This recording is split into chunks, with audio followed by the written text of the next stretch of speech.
नमस्कार, एक मत पोस्ट में आपका स्वागत है। मैं हूं सर्वेश कुकरा। नगर परिषद चुनाव को लेकर कुछ अपडेट्स थी।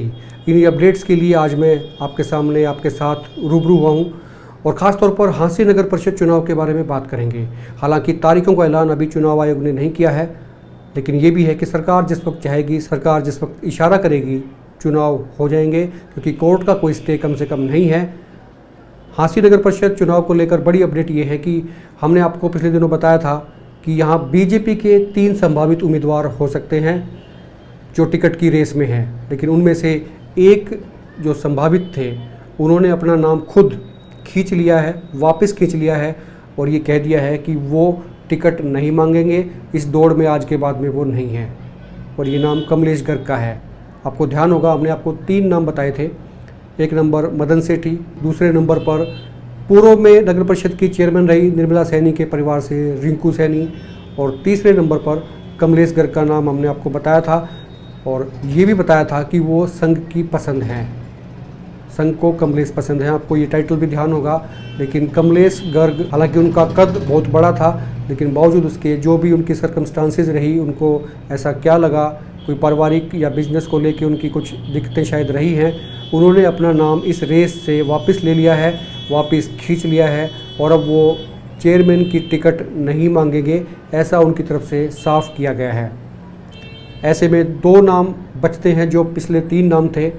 1 नंबर पर मदन सेठी और 2 नंबर पर रिंकू सैनी, लेकिन तीसरा नाम उनकी जगह एक फिर ऐड हुआ है कमलेश गर्ग की जगह, वो है धर्मवीर रतेरिया का। ये बीजेपी के जिला महामंत्री हैं, इससे पहले बीजेपी में और दूसरे ओहदों पर भी रहे हैं। सामाजिक तौर पर भी इनके नाम की चर्चाएं होती हैं, कई सामाजिक संस्थाओं से जुड़े हैं, अच्छा खासा इन्होंने काम किया है, पार्टी में भी इनकी पकड़ है, क्योंकि आप जानते हैं संगठन में इनके पास में पद है। तो ये अब मन बना चुके हैं कि अगर पार्टी इनको कंसिडर करती है तो ये नगर परिषद चेयरमैन के चुनाव के लिए तैयार हैं, चुनाव लड़ सकते हैं, बशर्ते पार्टी इनके नाम पे कंसिडर करे। तो कुल मिलाकर फिर से वही 3 नाम आ गए हैं बीजेपी के पैनल में, मदन सेठी, रिंकू सैनी और धर्मवीर रतेरिया। पार्टी क्या कंसिडर करेगी, क्या देख कर करेगी, किन किन फैक्टर्स के बेस पे करेगी या कर लिया है, इन चीज़ों का ऐलान, इन चीज़ों की जो लीक्स हैं वो बाद में सामने आएंगी। और इसी के साथ में एक दूसरा नाम भी चर्चा में आया है, वो कल से रमन भ्याना। हालांकि रमन भ्याना पहले ही ये कह चुके हैं, ताल ठोक चुके हैं कि वो नगर परिषद चेयरमैन का चुनाव लड़ेंगे।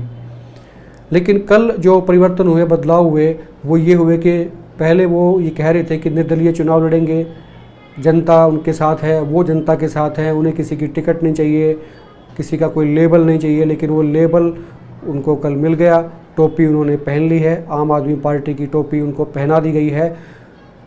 लेकिन इसमें भी एक पेच है। दरअसल आम आदमी पार्टी के राज्यसभा सांसद हैं सुशील गुप्ता, वो पहले ही ऐलान कर चुके हैं, पहले ही घोषणा कर चुके हैं, एक रिटायर्ड कर्मचारी हैं, सैनी समाज से वो आते हैं, उनके नाम का वो ऐलान कर चुके हैं कि पार्टी इनको चेयरमैन की टिकट देगी हांसी नगर परिषद चुनाव में। अब रमन भ्याना जब आम आदमी पार्टी में गए हैं तो क्या उनको भी इसी तरह का कोई वायदा किया गया है या वायदा नहीं किया गया है? वो बिना किसी शर्त के, बिना किसी लालच के, बिना किसी कमिटमेंट के आम आदमी पार्टी में शामिल हुए हैं, ये आने वाला वक्त बताएगा। लेकिन अगर वो किसी कमिटमेंट के साथ में शामिल हुए हैं तो एक कमिटमेंट का टूटना तो तय है, या तो सुशील गुप्ता का कमिटमेंट टूटेगा या फिर जिन्होंने रमन भ्याना को आम आदमी पार्टी में शामिल कराया है, पवन शर्मा, ये विधायक हैं दिल्ली के। हालांकि जो उनका पुराना गृह क्षेत्र है वो हांसी के नज़दीक बास रहा है, इसलिए उनको यहाँ का प्रभार दिया गया है। उन्होंने ही कल टोपी पहना दी थी रमन भ्याना को। या फिर उनका कोई कमिटमेंट, अगर उन्होंने ऐसा कोई किया है तो एक कमिटमेंट टूटना लाजमी है।